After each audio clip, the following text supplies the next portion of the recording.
Today we'll review 100 common words you might be saying incorrectly. If you ever hesitate because you wonder, is my grammar correct?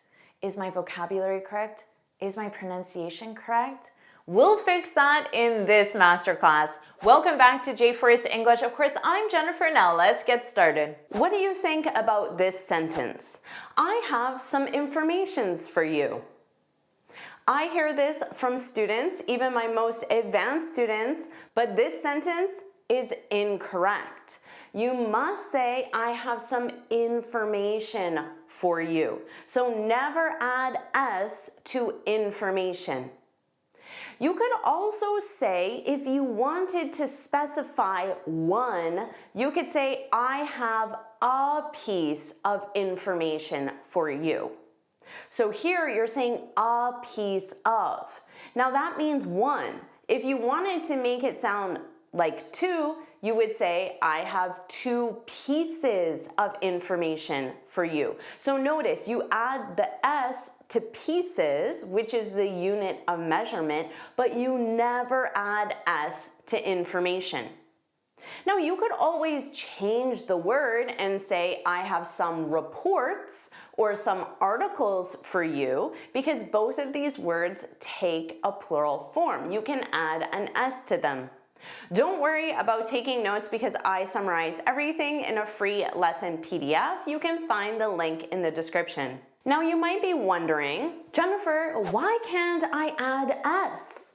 Well, it's because information and all the words that you'll learn in this lesson are uncountable nouns, which means they don't have a plural form. So you say, I need some information. Even though some sounds plural more than one, you don't add an S, so you don't say informations. Now also notice that you don't use singular articles, so you don't add a or an. You can simply say, I need information, not an information. And also notice you can use a quantifier, some, or a unit of measurement, which in this case is a piece of. What do you think about this sentence? She gave me many furnitures. This sentence is incorrect because furniture is an uncountable noun.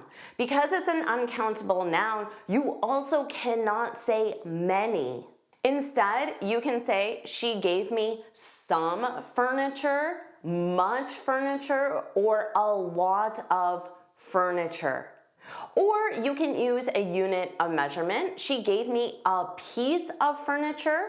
You can also use an item of furniture. Or you could use a noun that is a regular noun. She gave me a couch, 2 tables, and 3 chairs. So also remember, many is used with plural countable nouns.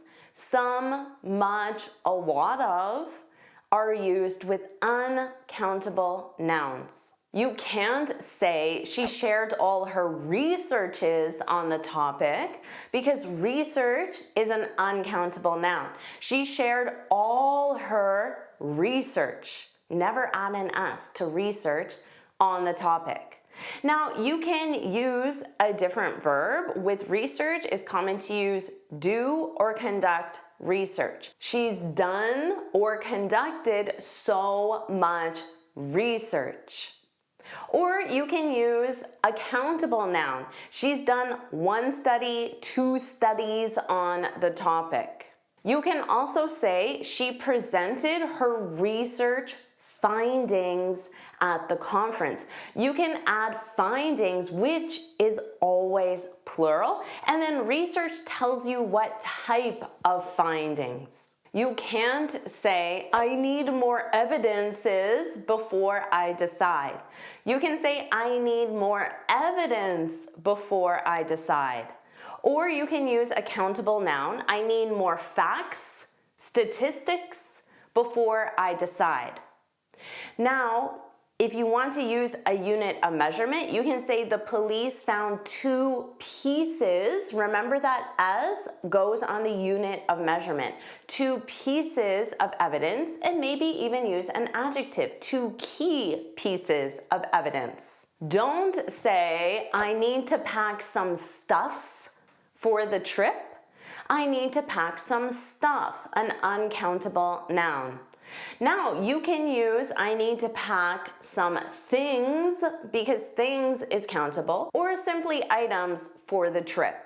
Now, both stuff and things, this represents unspecified items. In this context, it sounds like possessions, but it can also represent tasks that you need to do. I'm sure you have said, I have so much stuff to do tonight. Or, I have so many things to do tonight. Don't say the gym bought many equipments. You can say the gym bought much, so much, a lot of equipment. Or you can say they gave us 3 pieces, remember with that S, of equipment, no S. Or you can use a countable noun. They bought 3 sets of weights. So notice here, set of is the unit of measurement, but because weight is a regular noun, you still add that S because it's plural. They bought 3 sets of weights, 5 treadmills, and 10 mats. Are you enjoying this lesson? If you are, then I want to tell you about the Finally Fluent Academy. This is my premium training program where we study native English speakers from TV, movies, YouTube, and the news so you can improve your listening skills of fast English, expand your vocabulary with natural expressions, and learn advanced grammar easily. Plus, you'll have me as your personal coach. You can look in the description for the link to learn more, or you can go to my website and click on Finally Fluent Academy. Now let's continue with our lesson. I certainly hope you don't say, I did all my English homeworks, because homework is an uncountable noun. I did all my English homework, never with an S. Or you can say, I did 3 assignments. A regular noun, tasks, presentations, reports, and you can even add homework before. I did 3 homework assignments to let you know what type of assignments. Also, make sure you say, I have tons of work to do. I have tons of homework, I have tons of work. Never with an S, they're uncountable nouns, they're always singular. And also, do not say, Jennifer, thanks for all your feedbacks. You need to say, thanks for all your feedback, because it's an uncountable noun. Countable nouns are thanks for your corrections, with an S, comments, suggestions, revisions, or changes. Now, you could say the teacher gave me 3 pieces of feedback or 3 corrections, for example. Also, don't say, Jennifer, I appreciate your helps. You may know this. Help is an uncountable noun. I appreciate your help. Help, support, guidance, assistance, care, they are all uncountable nouns, so never add an S. And do not say, I want to learn new vocabularies with an S. Vocabulary is uncountable. I want to learn new vocabulary. Or you can use a countable noun. I want to learn new words, phrases, nouns, phrasal verbs, idioms, expressions, many other countable nouns. Now, what about this sentence? The students have limited vocabularies. This is correct. In this sentence, vocabularies in the plural form, it sounds like Paul has a limited vocabulary. Jane has a limited vocabulary. Paul and Jane have limited vocabularies. So it is two individual vocabularies together. Don't say the traffics are bad today. Traffic is uncountable, but also remember that it may impact your verb choice. So you need a singular verb conjugation with uncountable nouns. The traffic is bad today. Countable nouns are the roads, the streets, the highways. Now, because they're plural, you need are. The roads are bad today. Or you can say there are so many cars on the road. Don't tell someone you need more sleeps. Just say you need more sleep. And equally, rest is an uncountable noun. But naps is a countable noun. You need more naps. I had 3 naps today. Also, remember that sleep is a verb. So if you see it with an S, she sleeps for 8 hours every night, this is because it's the verb conjugated in the present simple with third person singular. If it were a noun, it's uncountable, so no S. She gets 8 hours of sleep. So sleep is a noun and get is the verb in this sentence. Don't say you need to make more progresses. Progress is an uncountable noun. You need to make more progress. Or use a countable noun. You need to make more improvements or developments. Again, these can be verbs. So you could say you need to progress, to improve, to develop more, but those are verbs. Don't say I heard some great musics. Simply, I heard some great music, uncountable. But common countable nouns, I heard a great song. Because remember, if it's singular and countable, you need either a number, one great song, or an article, a great song. 2 great songs with the S. Or you can say, I heard 3 new artists, bands, at the music festival. Just like music, don't say, I heard some great poetries. Again, that's an uncountable noun. I heard some great poetry. Poems is countable. So you can say, I heard some great poems. Or maybe she wrote 3 books of poetry. So book of is the unit of measurement. Books of poetry or 3 great books of poems. Because remember, poems is countable. Don't say we had so many funs last night. You may know that doesn't sound great. Say we had so much fun last night.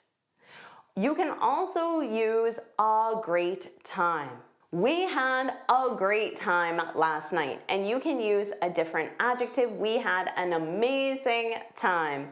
Now, this is a countable noun. So we had some great times together over the years. So one great time, one great time, one great time, and together it's countable. What do you notice about my pronunciation of these words?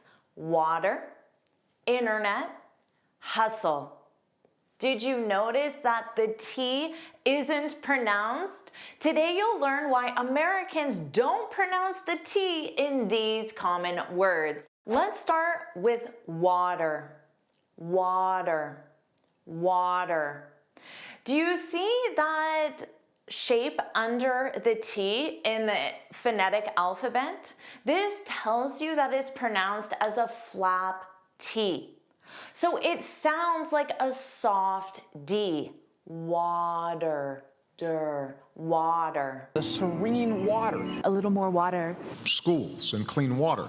Because water is really the catalyst for any kind of creation. Soap and water. Our bottle of water. Access the water. In California, we don't have a water problem. You may be wondering why water is pronounced with a soft D. The guideline is that a T between vowel sounds wa and then vowel sounds, the T becomes the flap T, which is that soft D, water.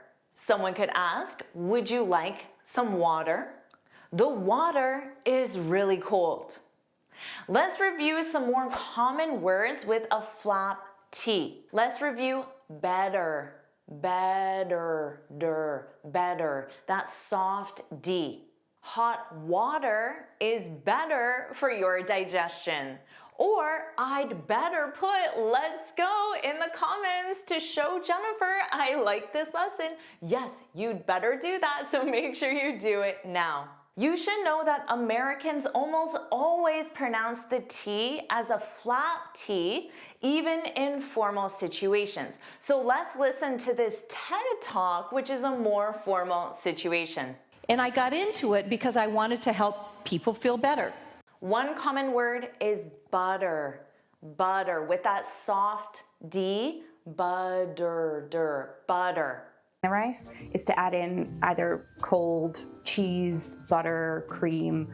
Let's review city, city, city. I live in a beautiful city. Let's review pretty, pretty. My city is pretty. How about daughter? Daughter, that soft D. Now, you may look at the spelling and notice there's a G-H-T. That's not a vowel, but the rule for pronunciation is always based on sound, not spelling. So the daw is an aw, aw. That's a vowel sound, and then we immediately have the T, and then another vowel sound, My daughter, that's why this word has the flap T. My daughter moved to a new city. Notice, dis. I noticed you added butter to your water. That's weird. Let's review this word, tomato, tomato. It's pomodoro, the tomatoes, the tomato sauce, olive oil, and I think that's it. Thinking about tomato, listen to this pronunciation, potato. Potato. So notice what's happening here. I'm only turning the last T into the flap T. I'm not saying potato. I'm not saying day. I'm saying potato. You have a strong T when the following vowel, A, is a strong sound or a stressed sound.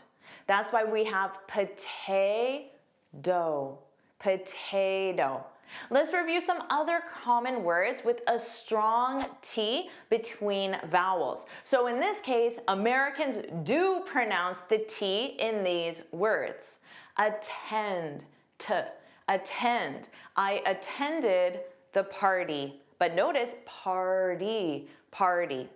Well, I invited him to attend my son's birthday party. Let's review attack. We prevented the attack. Attempt. You definitely hear that that strong T. We attempted to prevent the attack. Eternal. When they could become part of an eternal reality. Retire. Retire. When did you retire? Detail. At scale, there's no such thing as a small detail. Italian. Notice that Italian. My new student is Italian. But let's look at this sentence. My new student is from Italy. This may annoy Italians because Americans take your beautiful country name and we say Italy, Italy. This is because the vowel after Italy It's unstressed. But the vowel after Italian is stressed. Listen to this sentence with both. My Italian student is visiting his family in Italy. Italian, strong T. Italy, soft D. Sorry, students from Italy. Now let's review this word, internet. Did you notice my pronunciation? I definitely said internet. The guideline is there's a dropped T. You don't pronounce it at all. Notice it's not a soft D. It's not a flap T. You just drop the T. You get rid of it in an NT cluster. Now let's listen to a clip where there's no T. So you'll hear internet. It's been hypercharged through the internet. Now let's listen to a clip where the speaker pronounces the T. So she'll say internet. That's almost half of the internet population. Notice she said that's almost half of the internet population.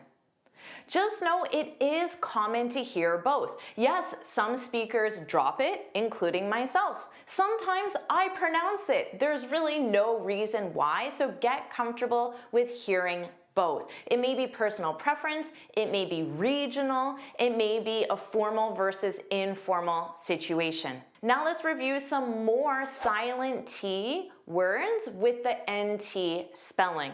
We just learned internet. Another common NT word is interview or interview. People could relate to because most people had been through was the job interview. Because remember, it's common to hear both. Interview. So listen to this clip and you tell me if the T is pronounced or isn't pronounced. Well, with International Being You Day coming up on May 22nd. What did you hear? In this clip, the speaker didn't pronounce the T. Another common word is center or center. Let's listen to the clip. According to the Center for Disease Control. What did you hear? The speaker didn't pronounce the T. 20 with the T or 20 without the T is another NT word. Here's the clip. And you're traveling at 120 kilometers an hour. What did you hear? The speaker didn't pronounce the T. Let's review counter or counter. Listen to the clip. And certainly not in opinions that run counter to his own. The speaker didn't pronounce the T. Let's review printer without the T, printer.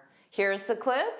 Many routine things at work, like purchasing a printer. In this clip, the speaker pronounced the T, printer.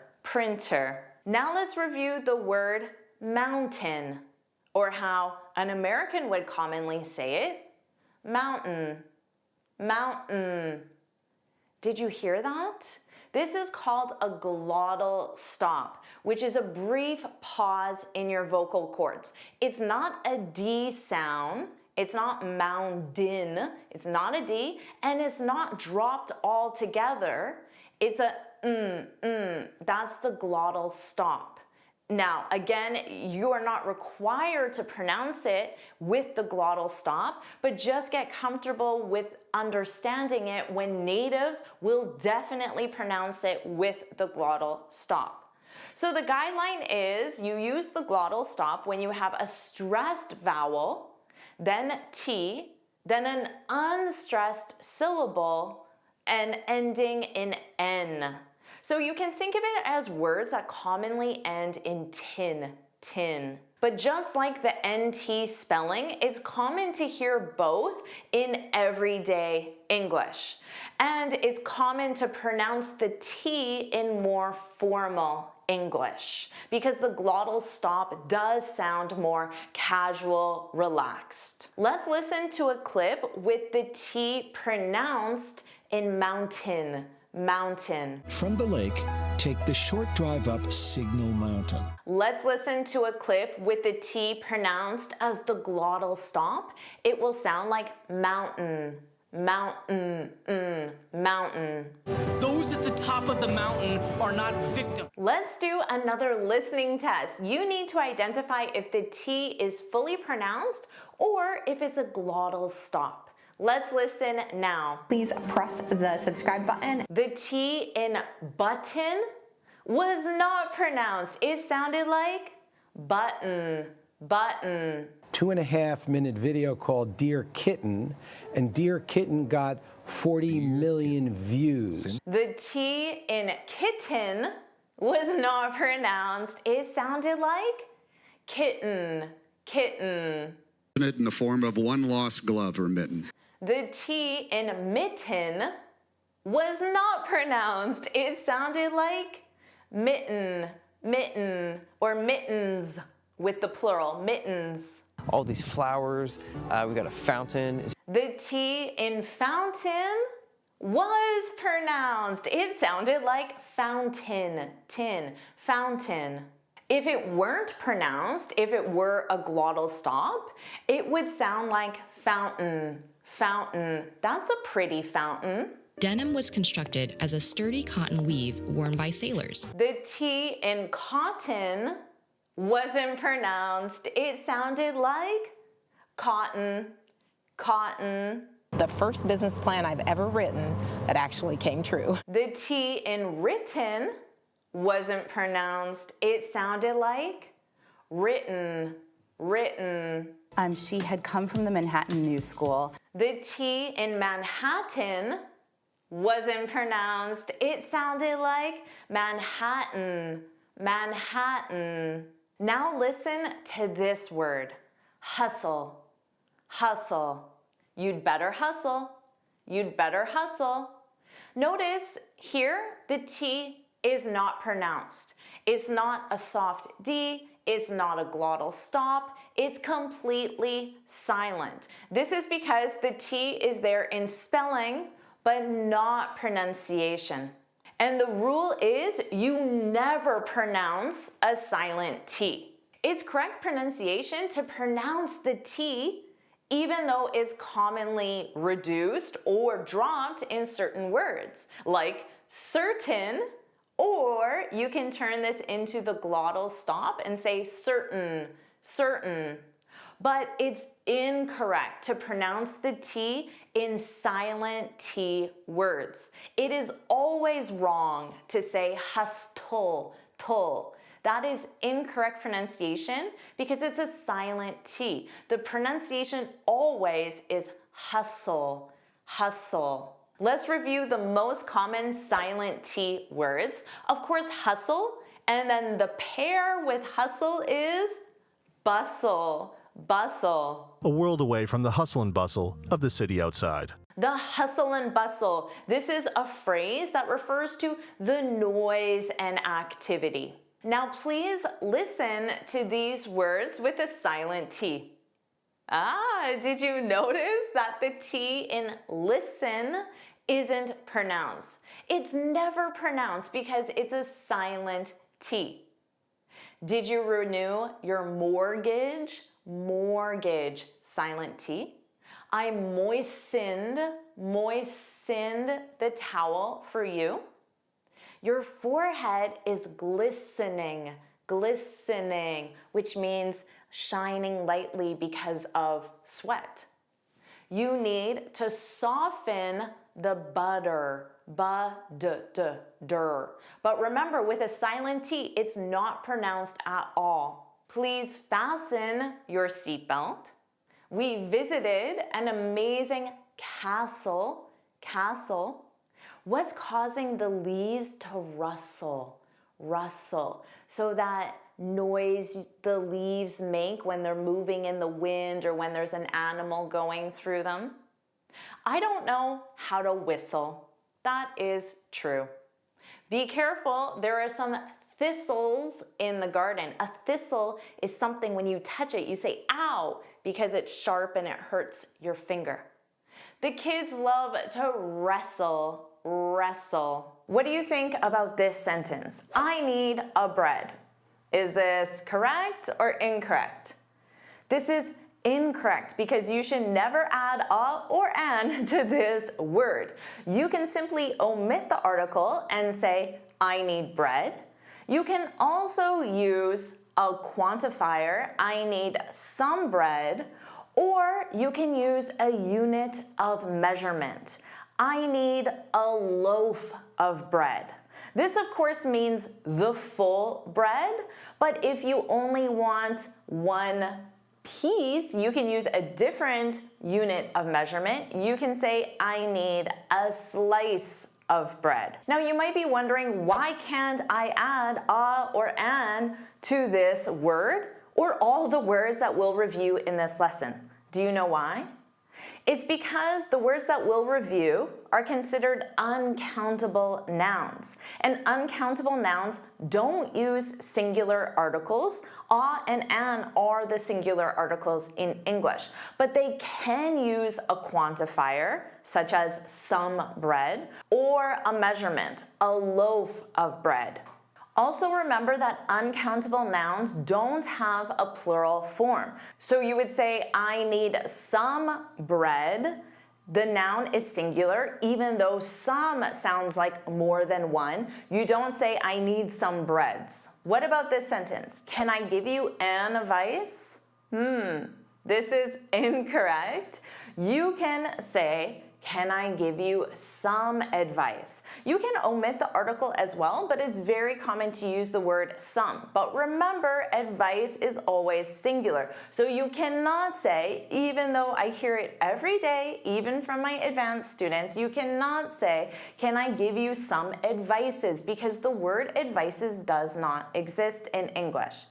You can also use a unit of measurement, and in this case, it's can I give you a piece of advice if you want to specify one. So do you want me to give you more advice on how to use articles correctly? If you do, put yes, yes, yes, yes, yes, yes, put yes, yes, yes in the comments below.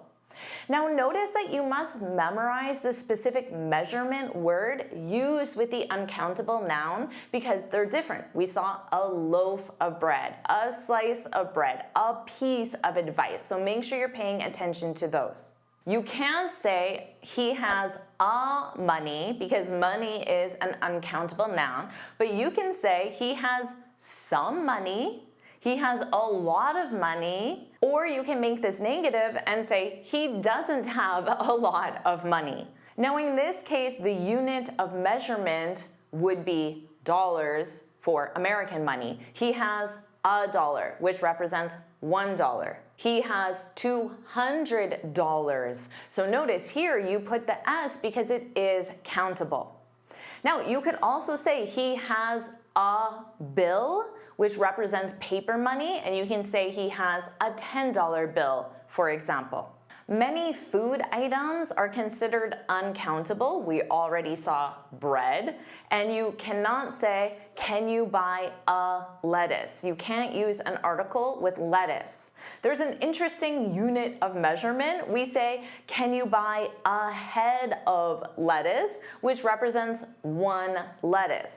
Or what a native speaker would say is simply, can you buy lettuce? Now, if you want to be specific about the quantity, you cannot say, can you buy 2 lettuces? Because lettuce is uncountable. So you would have to take the unit of measurement and make that plural. Can you buy 2 heads with the S? 2 heads of lettuce. So remember, it's the unit of measurement that takes the plural form, not the uncountable noun. Make sure you don't say, we need a milk. You would simply say, we need milk, omit the article. You can use a quantifier, we need some milk or more milk. Now, if you want to use a unit of measurement, do you know what it is? Now, in North America, you can either get a carton of milk, which is a smaller size, or a jug of milk, which is a larger size. You can't say, I bought a clothing. The word clothing is uncountable, but you can absolutely say, I bought a shirt, a sweater, a skirt, a bag, a purse, or many other items. Or you can say, I bought some clothing. Remember, no S. But you can also say clothes, which has the S on it. The unit of measurement for clothing, which is uncountable, is I bought an item of clothing. Now remember, when your unit of measurement starts with a vowel sound, you need an instead of a. An item of clothing. So an item of clothing would represent a skirt or a shirt. It could also be a pair of jeans. So notice, jeans is always plural, but the unit of measurement, the singular unit, is a pair of jeans, a pair of pants, a pair of shoes, or a pair of mittens, because there are always two with those items. Now you can't say, I bought an item of clothes, because it always has the plural form, but you can say, I bought some clothes. You can't say, I heard an interesting news today. So there's an adjective interesting, but it's an news, or a news without the adjective. That doesn't work. You can use a modifier and say, I heard some interesting news today. That sounds natural. Or the unit of measurement, do you know what it is? I heard an interesting piece of news today. Now that means one. So if you want to refer to three separate things, you would say, I heard three interesting pieces with the S of news, also with the S today. Keep in mind, news is uncountable, but it's always spelled with an S. But it's conjugated as singular, so it's conjugated as it. The news, it, is interesting. Now you can't ask someone, do you take a sugar in your coffee? You would simply say, do you take sugar in your coffee? Or you can use any in the question form. Do you take any sugar in your coffee? And to answer, you can say, yes, I take 1 cube, 1 spoonful, or 1 packet of sugar, depending on how the sugar comes. So to make that plural, you would say, yes, I take 2 cubes. In the context of sugar, you can even drop that because it's obvious, but you could also say 2 cubes of sugar. Now just note that conversationally, natives will say, yes, I take 1 sugar or 2 sugars to simply represent 2 spoonfuls or packets of sugar, but keep in mind this isn't a general rule. This is specifically with sugar in drinks, even though sugar is uncountable. Continuing with food, you can say, do you want a cheese? Again, in a question form, use the modifier any. Do you want any cheese? Or you can offer, do you want a slice of cheese? That would be for a sandwich. Now, just to eat as a snack, you can ask someone, do you want a piece of cheese? And often they come in very pretty cubes at parties with a toothpick. Do you want a cube of cheese? Now, to refer to the whole cheese, you can say, do you want a brick of cheese? Don't say, I need a paper, but you can say, I need a sheet of paper. You could also say a piece of paper, but sheet is the most common. Or you can ask someone, do you have any paper? And then they might ask you, oh, how many sheets do you need? Or sheets of paper. But if it's obvious that it's paper, you can drop that and just use the unit of measurement. Keep in mind, paper is uncountable when referring to the material that you write on. But paper is countable when referring to the information or documents. For example, I have a paper to review. This is 1 document, so 1 sheet of paper with information on it. Or you might say, there are so many papers on her desk, because remember, as the countable noun, it can be singular or plural. So here, this represents there are so many documents, so again, sheets of paper with information on them. You can't say he bought her a jewelry, but you can use the unit of measurement and say he bought her a piece of jewelry, which is one item. But the actual name of the jewelry, you can say he bought her a ring, a necklace, or a bracelet. But earrings, there are always two. So in that case, it's always plural. He bought her earrings. But you could certainly say, oh no, I lost a earring to represent one. So it is possible. Now to put these together, you can say he bought her two pieces, with that S, two pieces of jewelry, a ring, and a matching bracelet. Don't say, do you have a luggage? That doesn't work. But you can say, do you have a bag or a suitcase? So bag and suitcase are regular nouns, singular, plural, but luggage is a collective noun. But for all three, you can say, do you have any luggage? But any is a plural word. So for bags and suitcases, you would add the S. Do you have any luggage, bags, or suitcases? You can reply and say, yes, I have one piece of luggage, or yes, I have two pieces of luggage. Now let's talk about soap. You can't say, I made you a soap, but there is a unit of measurement. Do you know what it is? I made you a bar of soap, a bar of soap. Or I made you 3 bars of soap. Or again, the quantifier, I made you some soap. You can't say, I have a sand in my eye, because the word sand is uncountable. You would simply say, I have sand in my eye, because usually you don't specify the quantity. It's common to use some. I have some sand in my eye. But if you want to be precise, the unit of measurement is I have a grain of sand in my eye. Let's go back to cooking. You can't say, did you buy a butter? So it's common to just omit the article and just say, did you buy butter? Again, in a question form, it's common to add any. Did you buy any butter? Now, there is a unit of measurement. Did you buy a stick of butter?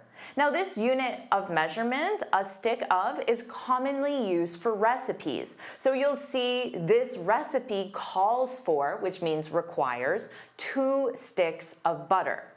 And just a fun fact, 1 stick of butter is half a cup of butter, which is another unit of measurement. Now, you also can't say, I have a toothpaste. So toothpaste is a collective noun. You would just say, I have toothpaste. You could say, I have enough toothpaste or a lot of toothpaste. So you don't always have to just say some. There are other modifiers that you can use. But there is a unit of measurement. Do you know what that is?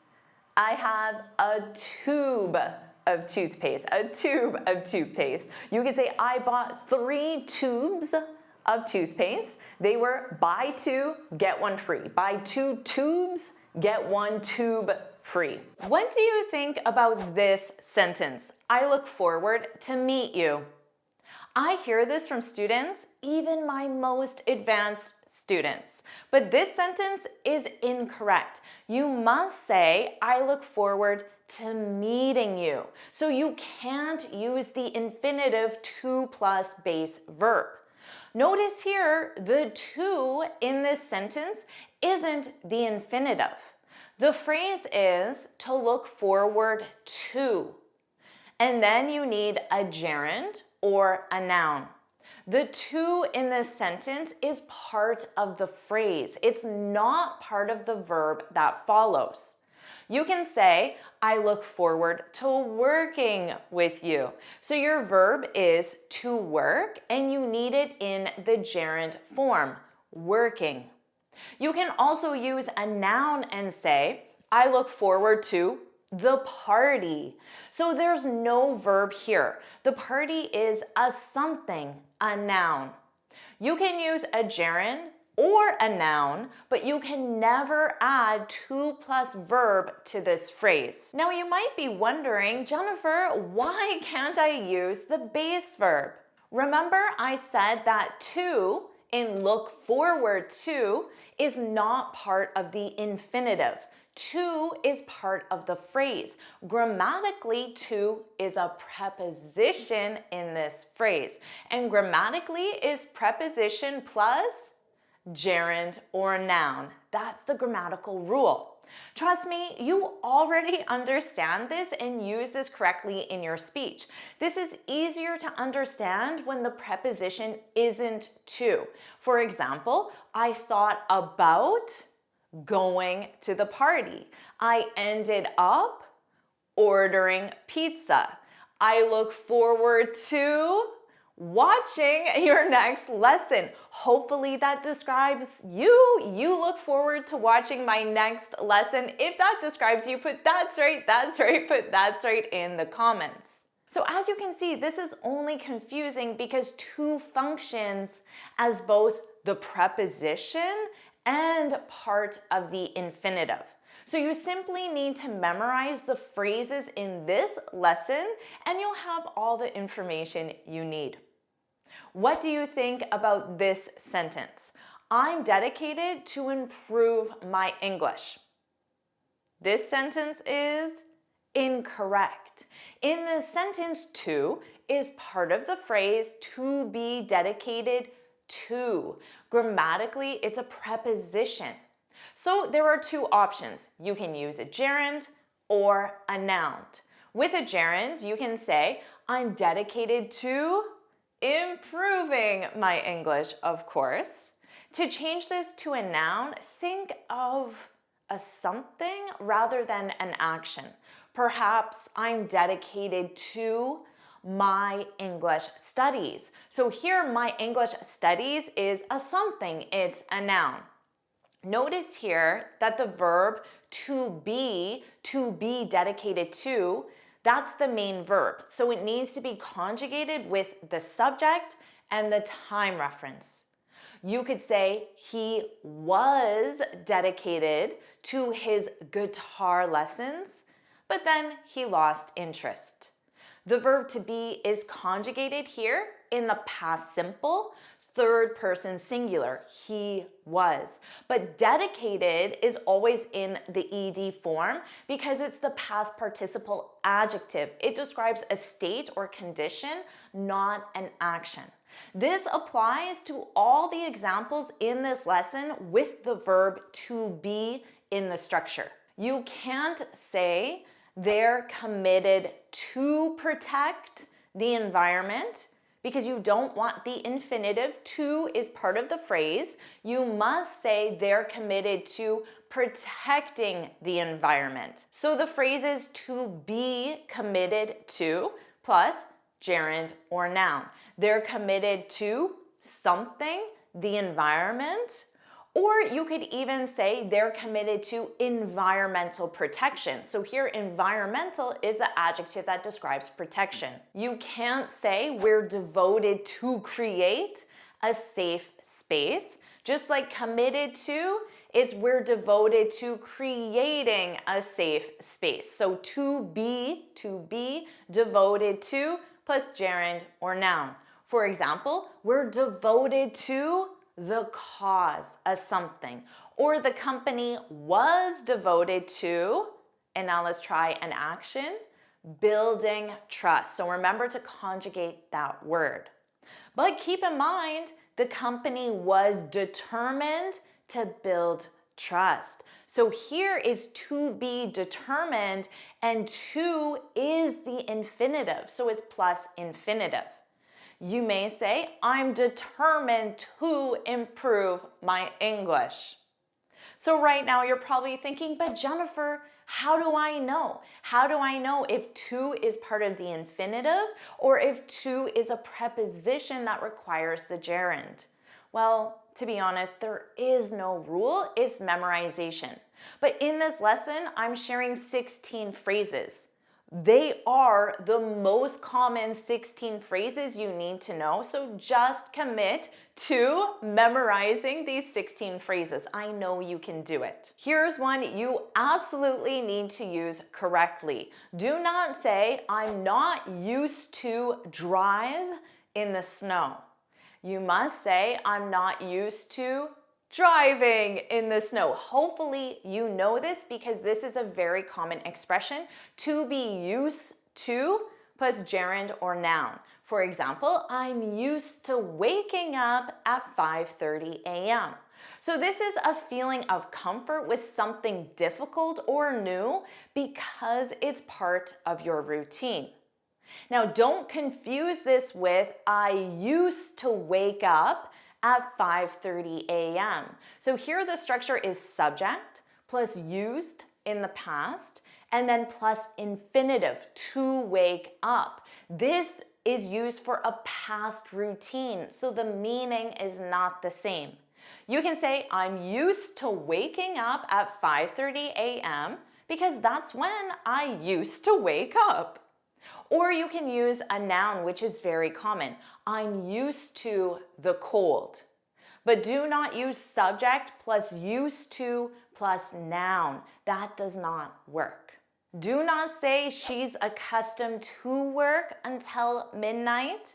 She's accustomed to working until midnight. So here is to be accustomed to and then gerund or noun. This is the formal version of to be used to. So in a more formal context, you might say our team is accustomed to managing multiple projects. Or with a noun, our team is accustomed to a heavy workload. But remember, that's the formal version. In your everyday life, you would use I'm used to waking up at 5:30 a.m. Also, do not say he's open to try new things. You must say he's open to trying new things. This is a great phrase. To be open to plus gerund or noun. This means that you're willing to consider, accept, or try something.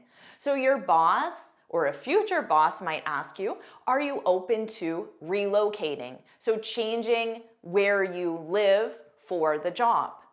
Are you willing to consider it? Are you open to relocating? Now you might say, I'm open to it. So here you're using a pronoun to replace the verb. It represents relocating. I'm open to it, but my wife isn't. My wife isn't open to relocating. Or this is very common with a noun. Are you open to suggestions as something?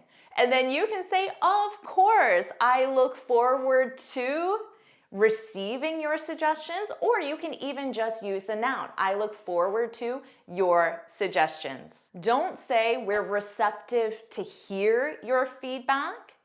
Use we're receptive to hearing your feedback. So here are the phrases to be receptive to, gerund or noun. This is the formal version of to be open to. Absolutely, you can use to be open to in your daily speech. To be receptive to is for more formal situations. You might say, my boss is receptive to adopting new AI technologies. Or, at first, my boss wasn't receptive to AI as something, and remember to conjugate your verb to be, wasn't receptive to AI, but he got used to the idea. Did you notice here I use to get used to? Do not say I got used to present in English. You must say, I got used to presenting in English. So here the phrase is to get used to plus gerund or noun. Remember before it was to be used to. This time it's to get used to. So this is the same meaning, but it's to talk about the transition from not used to used to. So, for example, if you want to advance in your career, you need to get used to speaking in public. Or you might say, if you want to advance in your career, you need to get used to something public speaking. And this phrase is often used in the past simple to show that the transition is complete. For example, after a lot of practice, repetition, and patience, I finally got used to public speaking. So this means right now I'm used to public speaking, but it focuses on that transition. So both be used to and get used to should be part of your daily speech. Don't say they're opposed to build more condos here. You must say they're opposed to building more condos here. So to be opposed to plus gerund or noun, this means that you do not support an idea or a plan. So someone could say, I thought they were open to the new condo project, a something. And then you can reply and say, they were. They were open to it, open to the new condo project, until they found out the permit would take 24 months. Now they're opposed to it. They're opposed to building the condo. Don't say they objected to pay the extra fee. Say they objected to paying the extra fee. So notice here the structure does not use the verb to be. It's to object. That's the verb you need to conjugate. To object to plus gerund or noun. And this means to protest against or strongly disagree. And it's mainly used in a legal or official way. So on TV, you'll often hear, I object, Your Honor. And in a business context, you'll frequently hear the majority of shareholders objected to merging the companies. That's the action. You can see this as a noun and say the majority of shareholders objected to the merger. That's the something. Don't say he's addicted to play video games. He's addicted to playing video games. To be addicted to plus gerund or noun. For example, many kids are addicted to social media, a something. Now, that sounds more negative. There's consequences to that, but in a lighthearted, jokey way, you might say, Jennifer, I'm addicted to watching your lessons. So you're using it in a positive way. Or again, to be more lighthearted, you might say, I'm addicted to chocolate, or something that doesn't have a severe consequence. Don't say she confessed to lie about her age. She confessed to lying about her age. So here again, to confess to. Confess is the verb you conjugate plus gerund or noun. And if you confess, it means you admit to wrongdoing. For example, she confessed to cheating on the exam. Or someone might say, you need to confess. They might not even include a noun or an action if it's obvious. You need to confess to the theft. So that's the something. Here's another common one you can use, but do not say we're close to finish the project. We're close to finishing the project. So notice to be close to, plus gerund or noun, and this means that you're almost done, you're near the end.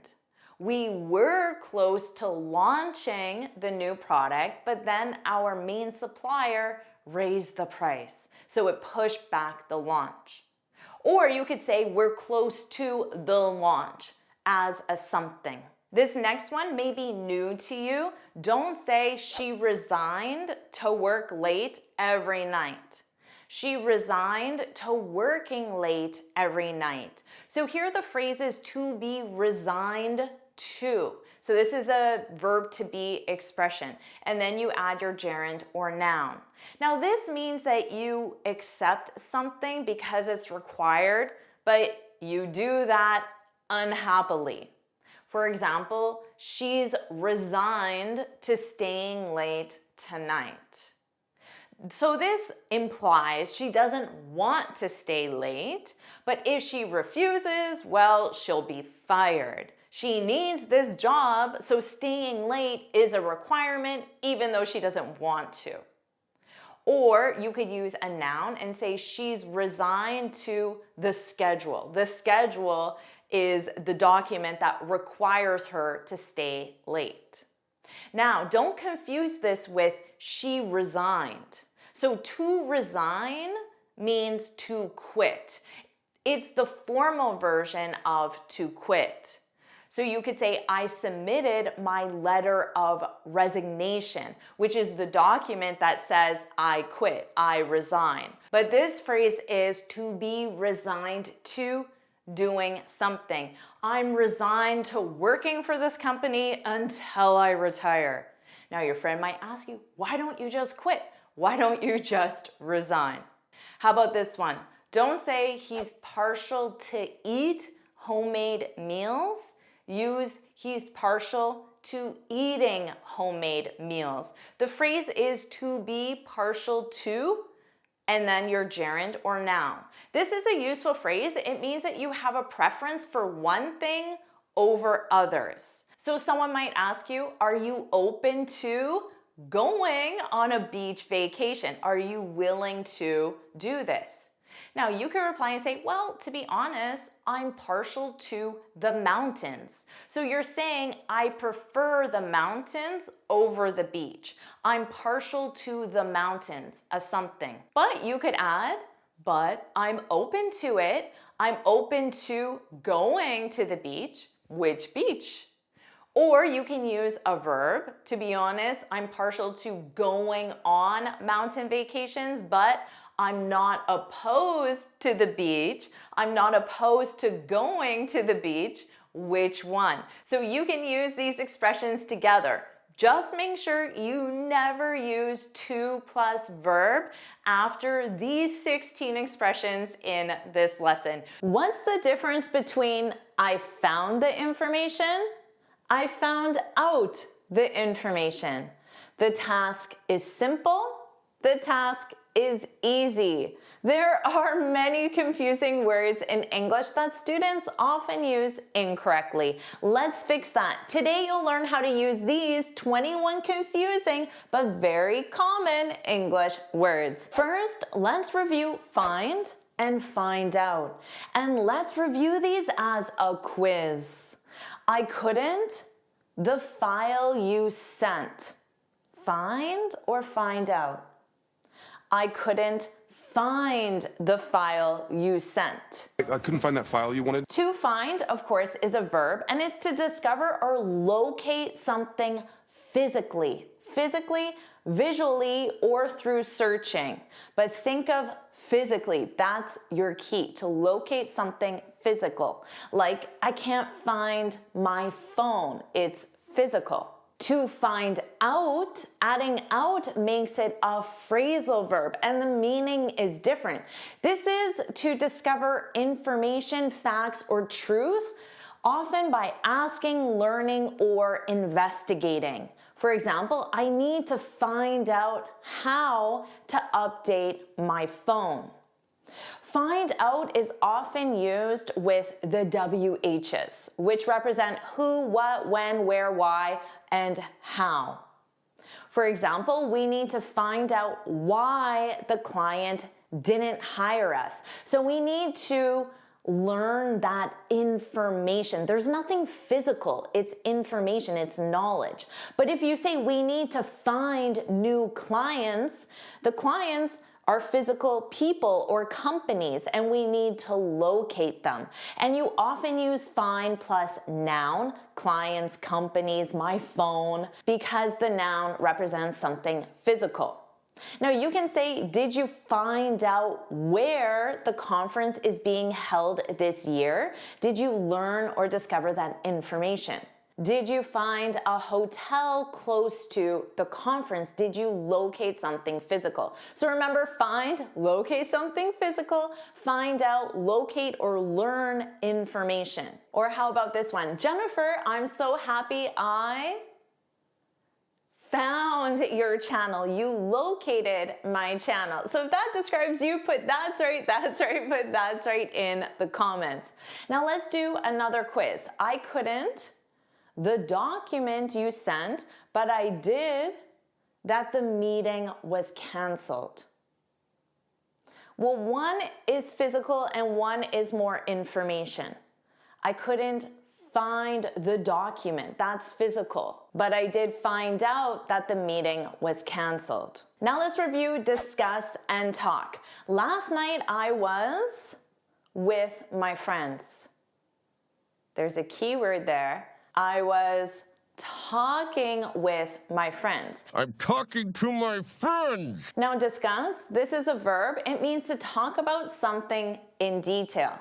Talk means to have a conversation. The meaning is basically the same, but grammatically you cannot say I was discussing with my friends. That's grammatically incorrect because discuss is transitive, which means it requires a direct object. I was discussing it with my friends. I was discussing the project with my friends. I was talking with my friends. So talk is intransitive. The direct object is optional. You can include it. I was talking about it with my friends. So notice, when you include the direct object, you need to include about, to talk about something. So you can say, we discussed moving abroad next year.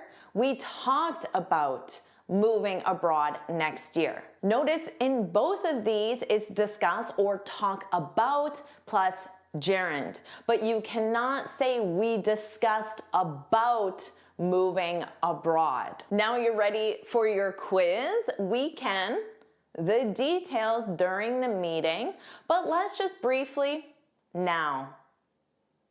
Well, one has a direct object, one doesn't. We can discuss the details because you must discuss something, but you can simply talk. So let's briefly talk now. You don't need a direct object with talk. Let's review success and succeed. With the right mindset, anyone can in a competitive industry. Anyone can succeed. You can succeed. Success is a noun. It's the achievement of a goal or desired result. Succeed is a verb. It's to achieve a goal or desired result. Now, as a verb, notice succeed, that ends in ed, but that is not the past form. That's the base form. Succeed, the past is succeeded, succeeded. And then the participle is also succeeded. You cannot say my lessons will set you up to success. That's a common mistake I hear. You have to say my lessons will set you up for success because success is a noun and we use for as the preposition, for something, for success. Or you can say my lessons will set you up to succeed. So you can use the verb succeed, but it's the infinitive, so you need to succeed. Remember, success as a noun, it's a thing, but succeed as the verb is the action. I know you'll succeed. That's the verb. I know you'll achieve success. Now, success is the noun. In the sentence, grammatically, you still need a verb. So a common collocation is achieve. You achieve success. You can use both the noun or the verb to start the sentence, which is very common. Success is the result of practice, repetition, and patience. This is what I always tell my students. Now here, success to start the sentence is a noun. You could change this to the verb and say succeeding is the result of practice, repetition, and patience. So notice the sentence starts with the gerund verb, your verb in ing. Let's try another quiz. If you want to, in this industry, you'll have to define what looks like to you. Well, grammatically, your clue is that to, because it's part of the infinitive, so you know you need a verb to succeed. If you want to succeed, you have to define what success looks like to you. Now let's review vacant and available. Excuse me, is this seat? Hopefully you said available. Is the seat available? Vacant is an adjective. It means empty or not occupied, but it's only used for rooms, building, or properties, generally that you rent, either long-term or short-term. So think real estate hotels. For example, the apartment has been vacant since June. This means nobody has been living in the property since June. So a real estate context. Available is also an adjective. It means ready for use, accessible, or free to be used or contacted.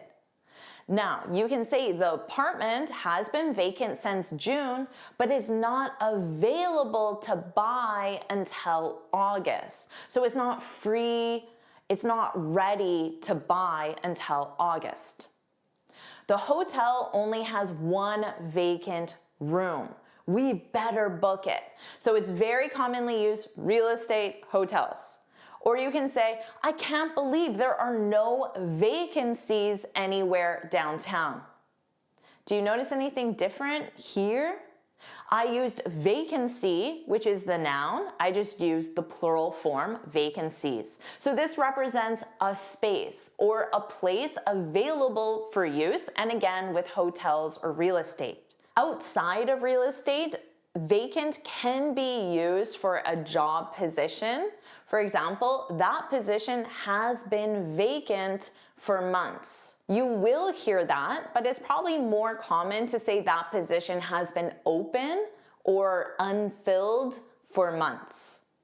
And just remember, it's to be vacant or available because they're adjectives. So you can ask, are there any vacant rooms this weekend? Are there any available rooms this weekend? So if you use vacant, it sounds more official or technical. If you use available, it sounds more casual and everyday. But you cannot say, I'm vacant at 3 p.m. You must use available. Or the microwave is vacant, because it's not real estate.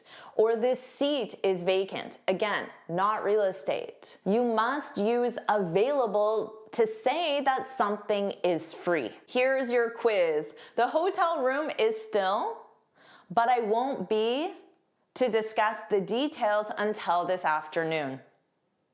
Well, it's pretty easy, right? Because when you see hotel room, you know it's vacant. I won't be available. Here's a confusing pair, electric and electrical. The company is investing in more vehicles to reduce emissions. Electric vehicles. It's an all-electric vehicle, no tailpipe. Remember that EV as an acronym stands for electric vehicle, not electrical, electric vehicles. Tesla is an electric vehicle. Electric is an adjective. It means powered by electricity. Electrical is also an adjective, but it's related to electricity in general. So it's systems, engineering, or parts.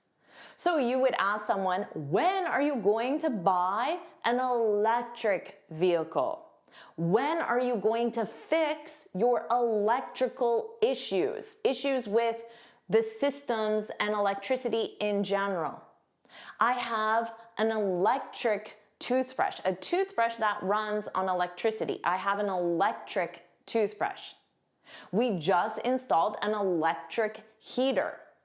That house has been vacant for years because it has serious electrical issues. So generally when you need to call a technician is for electrical issues. Or you might say, my cousin is an electrical engineer. So it's also the field of study.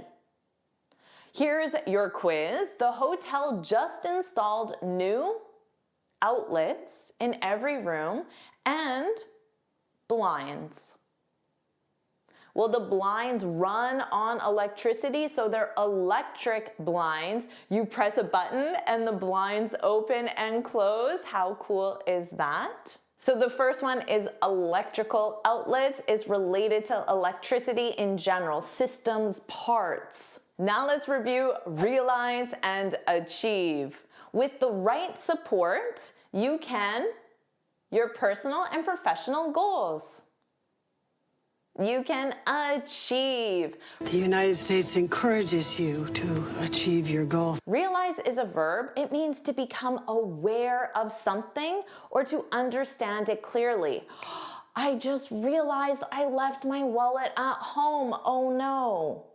Achieve is a verb. It's to successfully reach a goal or result. She achieved her dream of becoming an electrical engineer.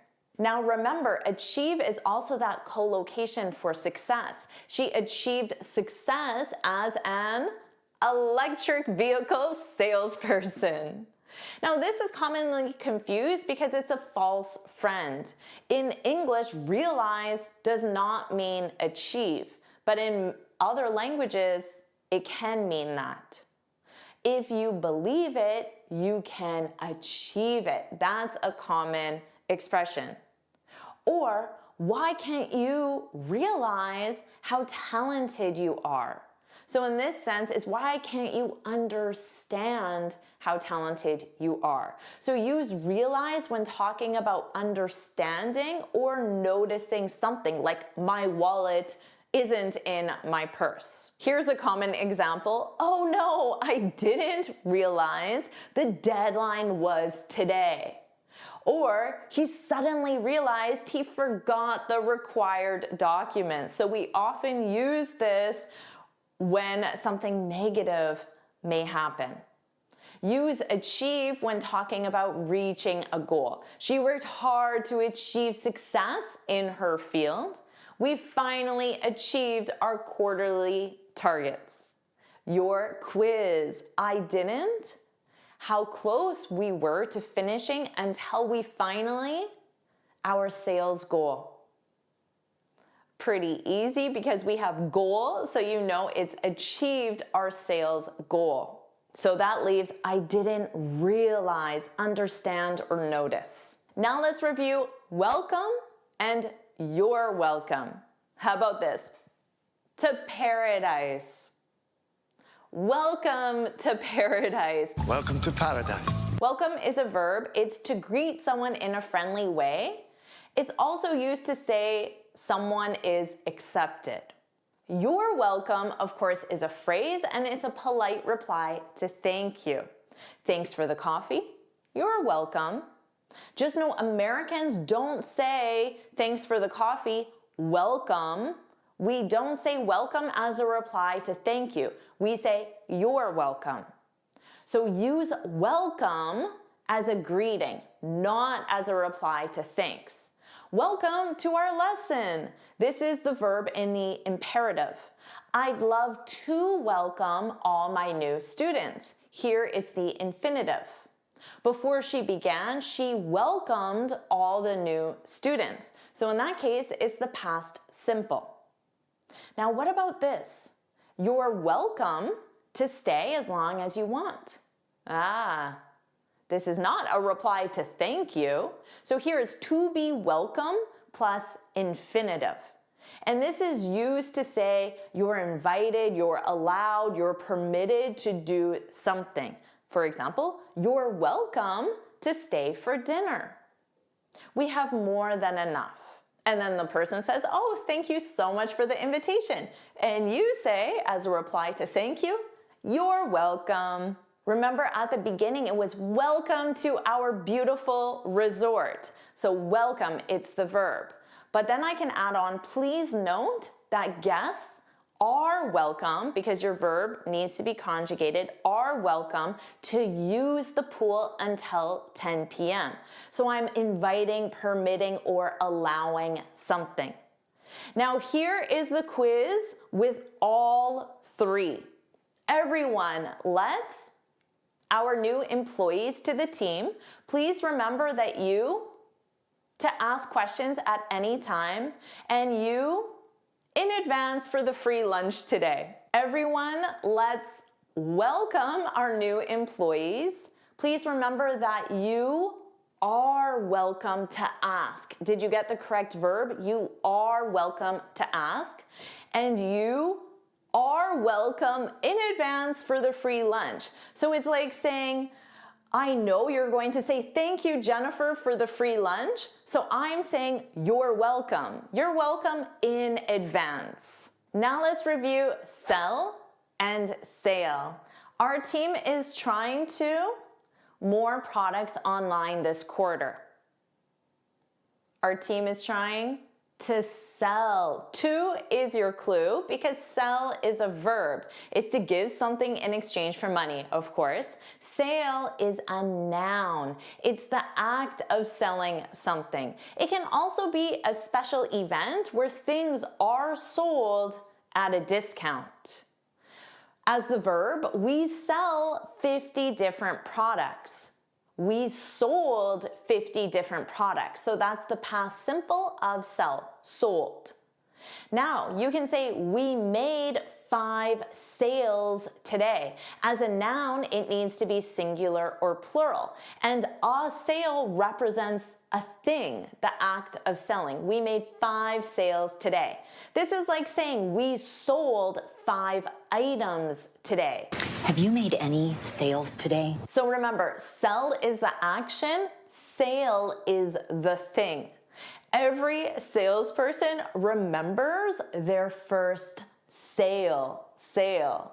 Every salesperson remembers the first time they sold something. Sell is transitive, which means it requires a direct object, which is why I said sold something. They can't just say the first time they sold. The first time they sold something. How about this one? The store is having a sale tomorrow. A sale, this is an event where items are sold at a lower price, a discount. Here's your quiz. All our inventory during the last week. The tells me you need a noun. The sale last week. We, and then verb, right? English grammar, subject, verb. We sold. Let's review tiring and tired. This has been such a week. This has been a tiring week. This is getting tiring, Max. Tiring is an adjective. It's causing someone to feel tired. Tired is the adjective. It's the feeling of needing sleep or rest. The meeting was really tiring. I'm so tired after that meeting because it was tiring. I'm too tired to do laundry tonight. I'll do it tomorrow. Doing chores is tiring. So you cannot say, I'm really tiring. You would say, I'm really tired because this project or this thing is tiring. Tired is the emotion you feel, and tiring is the activity or thing that causes the emotion. Now, you can use this with people and say, dealing with my new manager is so tiring. Or you can be direct and say, Sally is so tiring. Just know this is an insult to Sally because it's like saying, Sally, dealing with you is so difficult, I become tired after. Here's your quiz. I'm way to make dinner tonight. That 3-hour workshop was so... Well, you need to attach tired to the person. I'm way too tired. The workshop, something, was so tiring. It's the reason why I'm tired. Now let's review easy and simple. I saved the easy one for last, maybe, maybe not. The app is really to use. Which one? Well, both. That was easy. That's a trick because grammatically and logically, you could say the app is easy to use, the app is simple to use, but the meaning is not exactly the same. There is a distinct meaning. Easy as an adjective means not difficult to do or accomplish. Simple as an adjective means not complicated. So you can think of it as basic or clear. Easy focuses on the level of effort or difficulty involved. Simple focuses on the complexity or the number of parts, the number of steps in the instructions. So you might say, the solution is simple. Just restart the system. There's only one instruction. Simple, not complex. Or can you explain this complex legal document in simple language? Simple language. In this context, only simple can be used. Don't say easy language, simple language. But you can say, you make juggling look so easy, so it doesn't take a lot of effort to do it. Now here's where native speakers use them together and sometimes students get confused. We often say something like, losing weight is simple, but it's not easy. So something is simple, but not easy. So simple represents simplicity. So to lose weight, well, what? It's not complex, it's not complicated. Eat less, exercise more. Pretty simple, right? But is it easy? So you can talk about the lack of ease. Ease is the noun form.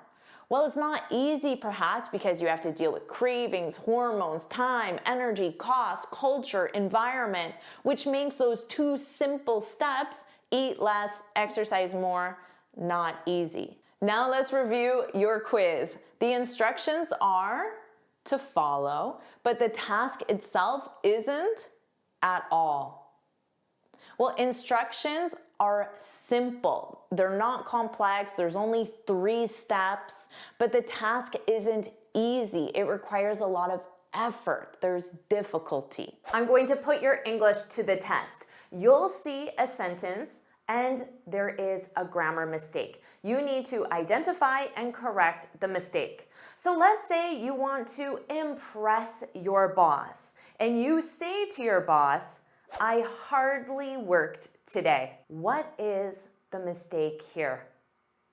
The mistake is mixing up, which means confusing, hardly and hard. The correction is, do you know what the correct sentence is? Remember, this is to impress your boss. I worked hard today. Hard is an adverb, and it means with a lot of effort. So if you want to impress your boss, you should say, I worked with a lot of effort. I worked hard today. Notice the structure is subject plus verb plus hard. I worked hard on the report. I worked hard to finish the report. Now, the original sentence used hardly. The sentence is grammatically correct. Hardly is also an adverb, but it means the opposite. It means barely, almost not.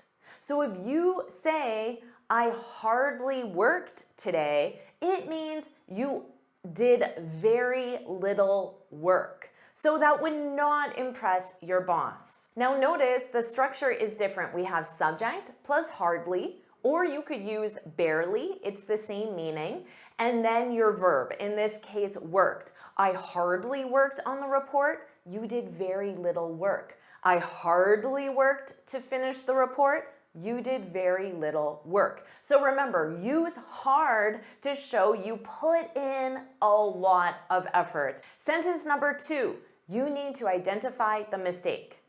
I'm extremely hardworking engineer. Again, you want to impress your boss. But what is the mistake here? The mistake is missing article with job titles. So the correction is, how can you correct this sentence? I'm an extremely hardworking engineer. So remember, singular job titles require articles. This is a rule. Your choice of article is a, and, the. I'm an engineer, of course, because engineer starts with a vowel sound. But if you add great as your modifier, as your adjective, then you need a.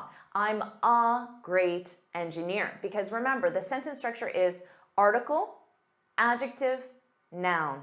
You can absolutely say I'm the engineer, but what does this mean?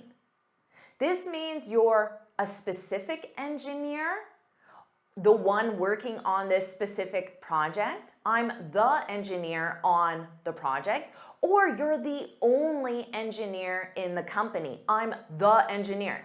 It's only me. Now you can think of student as a job title, and you can say I'm an amazing student. That describes you, right? So put that's me, I'm an amazing student. You're watching this lesson, you're doing the work. So put that's me, I'm an amazing student. Sentence 3, we are 3 on the project. What's the mistake here?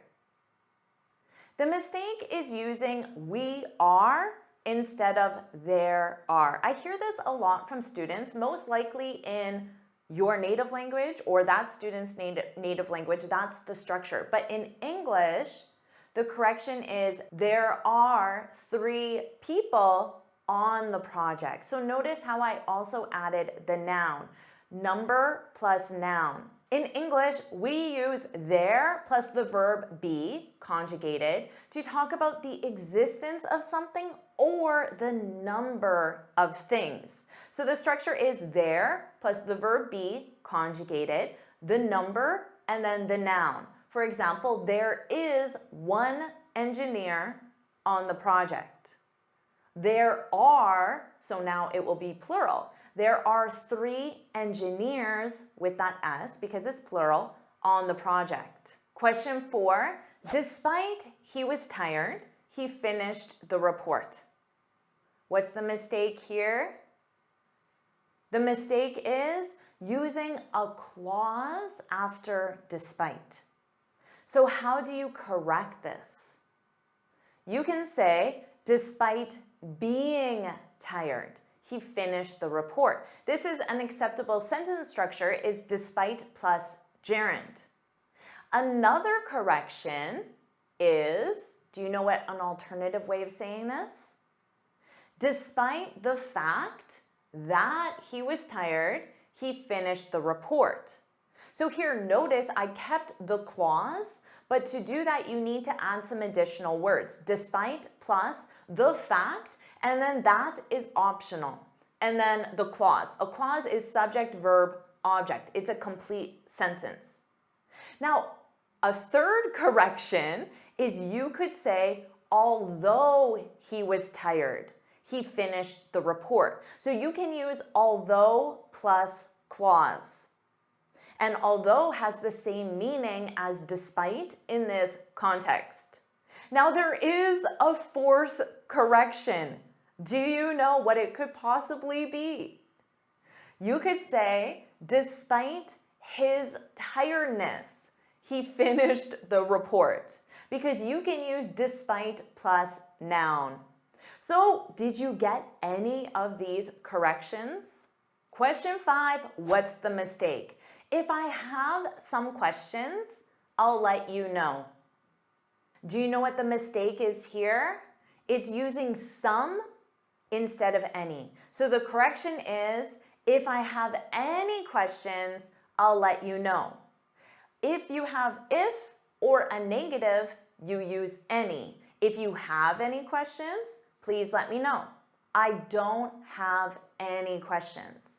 With a positive, you use some. I have some questions about the timeline. You can also use a or one. I have a question, which means I have one question. So that's the singular, because remember, some is plural. I have a question, one question about the timeline.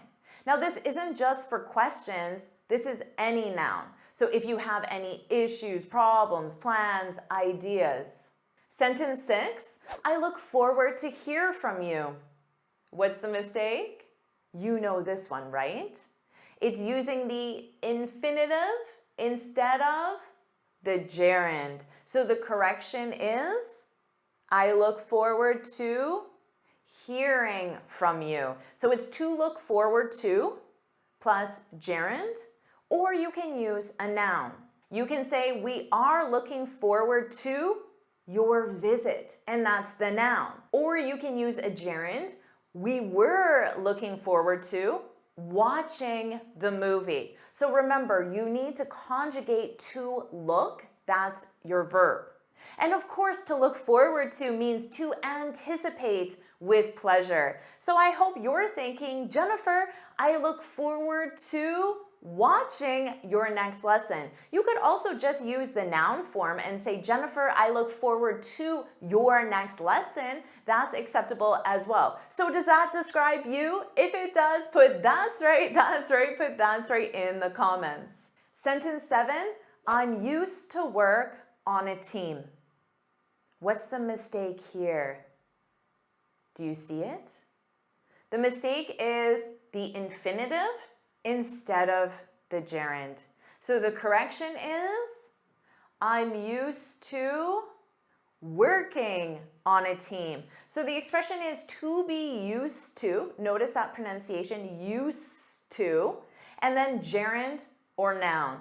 And this is for a feeling of comfort with someone or something.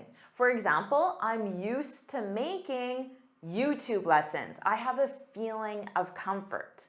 You can use this in the negative and say, she's not used to speaking in English yet. She doesn't have that feeling of comfort. Let's review the structure subject plus use plus infinitive. This is used for a routine past action. I used to work on a team. They used to live in New York. Routine past action. Now you can also use the structure to get used to plus noun or gerund. So this is to talk about the transition from not comfortable to comfortable. You can say she's not used to speaking in English yet. So you can say she's getting used to speaking in English. So your verb is get to talk about that transition, and get is conjugated in the present continuous because it's an action in progress. Sentence 8, I need to understand better the requirements. What's the mistake? It's the incorrect word order. So what's the correction? You can say two things. I need to better understand the requirements, or I need to understand the requirements better. Both placements of the adverb better are acceptable. So the adverb comes before the infinitive verb, or the adverb comes after the verb and object, so at the end of the sentence. Sentence 9, I had a difficult time to contact the client. What's the mistake here? Again, it's an infinitive instead of a gerund. So the correction is, I had a difficult time contacting the client. So the structure is to have plus article plus adjective plus time plus gerund. Now you can use a positive adjective. We had, remember your verb is have, so you conjugate that. We had an easy time contacting the client. She always has a frustrating time contacting the client. Now you also use the gerund when you use to have plus problems, difficulties, or challenges plus gerund. You could say, I had problems contacting the client. Or maybe you're thinking, I had challenges learning English until I found Jennifer. Does that describe you? Put that's right, put that's right in the comments. Sentence 10, my boss has been angry in the morning. What's the mistake here?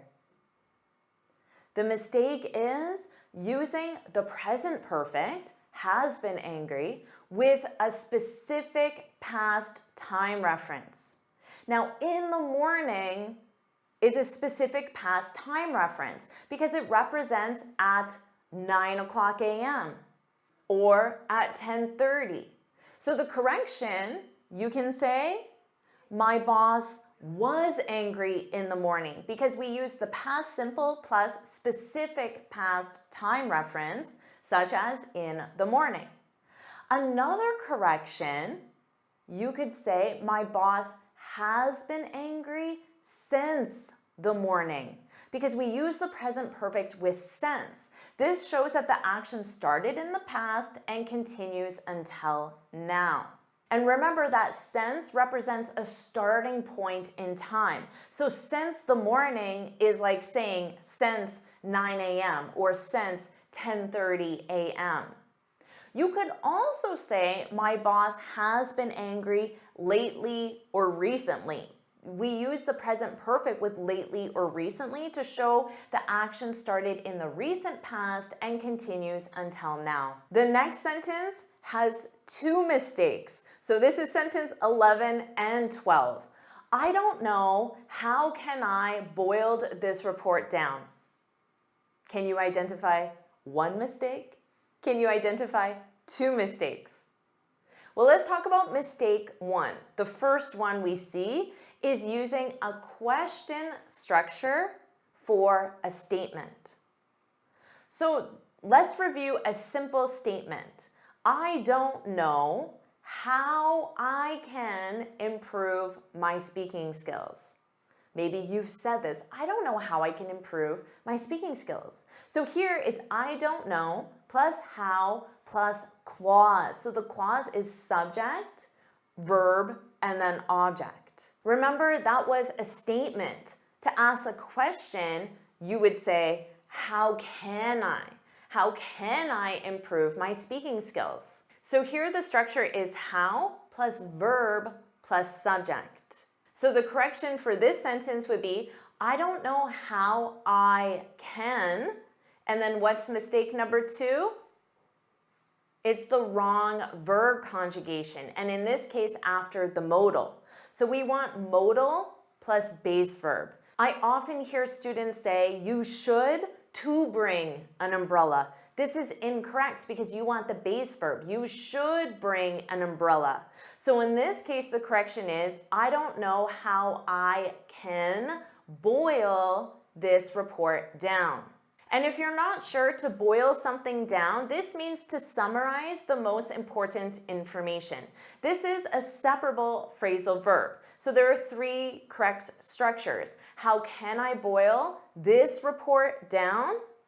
How can I boil down this report? Or how can I boil it down?